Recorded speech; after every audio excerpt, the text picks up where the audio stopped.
Hola electrónicos, en este video decidimos volver con un circuito muy conocido en la comunidad electrónica digital, un contador secuencial, capaz de visualizar datos en una sola secuencia desde bajas y altas frecuencias.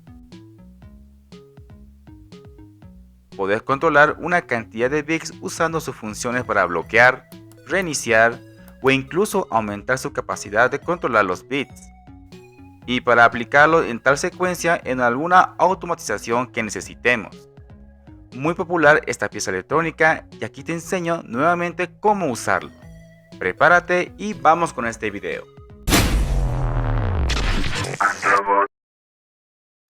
Te presento el circuito integrado 4017. Se lo conoce como el contador decadal de 10 bits, o en resumen se lo define como un secuenciador decimal. Tiene 16 pines y es así como se etiqueta cada pin del circuito. Y precisamente se le dice contador decimal porque tiene 10 salidas lógicas digitales, etiquetadas con estos nombres en estos pines desde la salida 0 a la salida 9. En total son 10 salidas, de ahí viene el nombre decimal o decadal. Este circuito está diseñado principalmente con base de flip-flops para realizar un conteo secuencial, y a la vez usando con puertas lógicas para acoplar las entradas y salidas, dando por hecho un sistema totalmente digital y lógico. Y es que este circuito trabaja como divisor de frecuencia, es decir, que en un solo pin pueden entrar los pulsos y se distribuye en 10 salidas. Así provoca tener pulsos de salidas en diferentes tiempos de frecuencia, y esta tabla te lo grafica claramente. Por cada pulso que ingresa y que es llamado clock, o sea reloj, se distribuye en cada diferente salida y lo hace en secuencia, partiendo desde la salida bit 0 hasta el bit 9. Vamos a verlo en acción para entenderlo mejor. Primero conectamos su alimentación en los pines 16 positivo y 8 negativo. Los pines 15 y 13 debemos conectarlo a negativo sí o sí para habilitar los 10 bits de salida. Así que puentéalos con cables a negativo. Usaremos diodos LED comunes para visualizar los bits de salida del contador, uno por cada bit.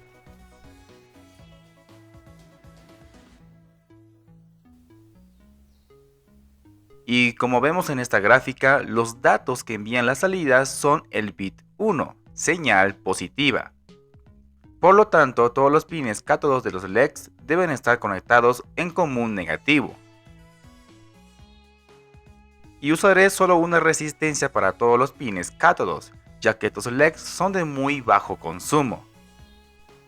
Verificamos antes si se activan los LEDs al tener en común el cátodo. Ajustamos un voltaje de alimentación entre los 5 voltios.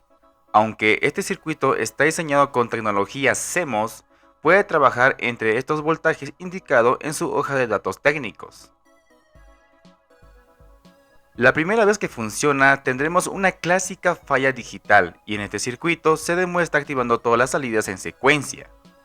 Y esto se deduce que el pin número 14, que resulta ser la entrada de pulsos digitales, como al no tener nada conectado y solo está libre de conexión, automáticamente se genera una electrostática alrededor de ese puerto y por eso muestra ese efecto erróneo. El pin 14 es una entrada digital y cuando recibe un pulso correctamente entre 0 y 1 funcionará y hará la secuencia. Al principio podríamos colocarle un interruptor conmutador para que envíe los dos datos digitales. Así mecánicamente podemos enviar los pulsos. Y veremos que sí logra mover los bits en la salida del contador. Pero como es mecánico, su falla y roces mecánicos podrían generar los ruidos eléctricos, provocando que el contador realice malas secuencias, saltándose para ser exactos los bits.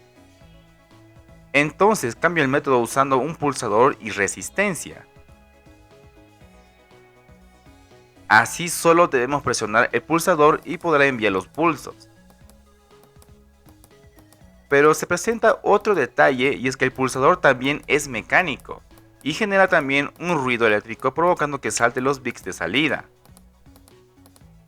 Estos ruidos se pueden eliminar colocando antirrebotes con capacitores electrolíticos. Así amortiguará la señal que viene del pulsador, permitiendo una señal un poco más limpia y generando un pulso más entendible. Solo observa aquí en nuestro mini osciloscopio patrocinado, verificando que la señal es entendible, donde se forman unas ondas cuadradas, pero con un ligero flanco de voltaje, y esto demuestra que es un pulso temporizado. Aún así se puede notar en las salidas del contador. Todos los bits se muestran secuencialmente por cada pulso que envío al contador. ¿Y cuántos pulsos envío para activar todos los bits? Desde el principio el bit 0 activa este LED amarillo, que indica el inicio del conteo. Entonces, cada vez que presionas y envías el pulso, el bit se recorre a las siguientes posiciones.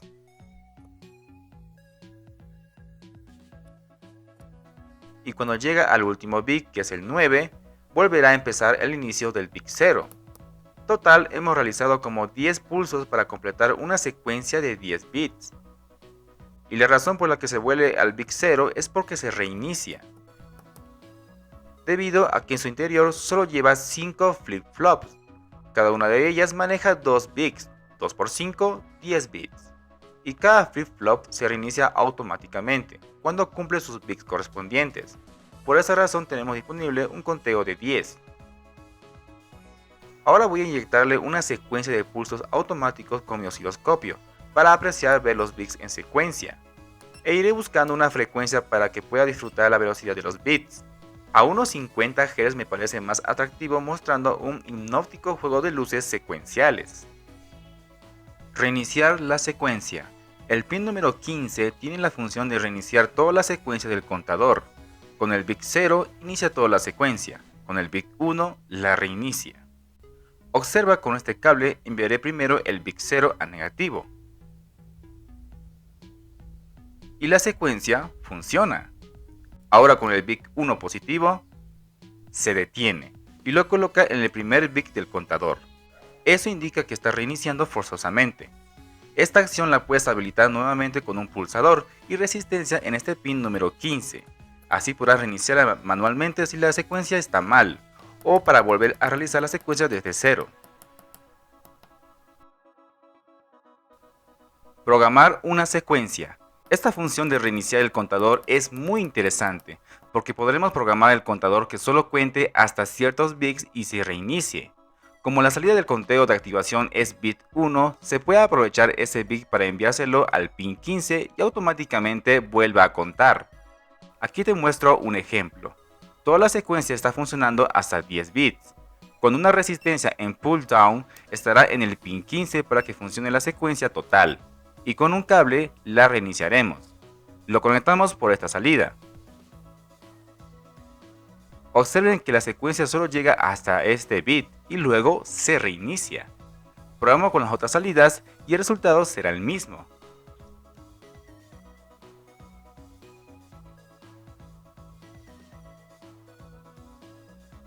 Lo que sucede es muy claro. Digamos que el pin 15 se conecta en la salida 5. Al iniciar el conteo, la salida número 5 es bit 0, entonces eso permite que la secuencia continúe. Pero cuando la secuencia llegue a esa salida 5 y se active, enviará un positivo al pin 15 y de manera instantánea se reinicia el contador al bit de inicio. Esto es muy útil si solo quieres que cuente menos de 10 bits o solo usar unos cuantos bits de salida. De hecho, esta función es muy aplicada en sistemas digitales de control para hacer interruptores digitales, controlando cada pulso y así activar aparatos según la cantidad de pulsos que reciba o programemos. Hemos realizado varios proyectos con esta función, visítenlos. Bloquear una secuencia. El pin número 13 tiene una peculiar función, se llama habilitar reloj. Con el bit 0 permite la secuencia y con el bit 1 la bloquea. Nuevamente dejaremos una resistencia en pull down para que la secuencia esté activa. Y con un cable le enviaremos el bit 1 positivo para bloquear la secuencia. Y la función sí se puede ver, detiene la secuencia y deja la salida activa. Una vez que lo retires del dispositivo, volverá a realizar la secuencia. Y esto es muy diferente del reinicio, porque no vuelve al primer bit, sino más bien la mantiene en el bit correspondiente que se bloquea. Puede ser muy útil esta función cuando queramos activar algo en un bit de este contador. Y eso me recuerda uno de mis proyectos antiguos para juegos electrónicos. Una función muy útil de este contador: aumentando salidas. Por último tenemos un pin 12 llamado acarreo, y es una salida de datos, que envía un bit positivo cuando el contador termina e inicia la secuencia. Aquí se puede ver con un LED igual colocado a negativo, y al terminar la secuencia se enciende y se apaga, avisando que se termina un ciclo y empieza otro. Ese dato nos sirve para añadir otro circuito contador y poder ampliar la secuencia con más salidas, conectando del pin 12, primer contador, al pin 14 del segundo contador. Cuando el primer contador termine de hacer su primera secuencia de 10 bits, el segundo contador iniciará su primer bit. Y así después de cada 10 bits en el segundo contador irá en secuencia hasta llegar a su último bit, reiniciándose al final para empezar un nuevo ciclo. Por lo tanto, armado en protoboard, tendremos más salidas disponibles para visualizar más datos, pero siempre recordando que para tener un bit aquí, debemos completar 10 bits aquí. Y obviamente, siguiendo esta lógica, podrás ampliarlo a más contadores en serie, volviéndolo un gran nido de secuenciadores, para obtener más bits de salidas, pero recordando que cada secuenciador debe esperar los últimos bits para activar su propia secuencia. Ahora, ¿cuánta corriente consume este circuito integrado? Realmente es muy poco lo que necesita. De hecho, solo requiere microamperios para secuenciar solo los bits en sus entradas y salidas. Y lo que realmente consume en este momento son los LEDs. De hecho, lo más importante sería cuánta corriente de carga soportaría la salida de este contador. Y es que comparándolo la hoja de datos técnicos y preguntando a la inteligencia artificial, la información son muy parecidas, solo que en la IA te lo resume. Y dice que la corriente de salida depende del voltaje de alimentación que aplicas al circuito contador. Esto sí es aprovechar la tecnología. Seguramente querrás ver un video sobre esto. Para mí este circuito integrado fue y es una de las piezas que me permitió conocer el mundo de la automatización. Y de hecho tengo unos planos o diseños que tengo desde la escuela, uno de mis primeros robots que diseñé haciendo una programación secuencial con este contador 4017. Si te interesaría ver lo que hace este circuito, escríbelo en los comentarios y denle like para ver si lo volvemos a armar. Un robot a la antigua. Y este será uno de los primeros videos remasterizados sobre circuitos integrados que valen la pena conocerlos y reutilizarlos. Y también agradecer a la primera persona por suscribirse al miembro oficial de este canal. La tecnología digital sí es súper fascinante. Así que apoyen estos videos. Hasta un próximo video.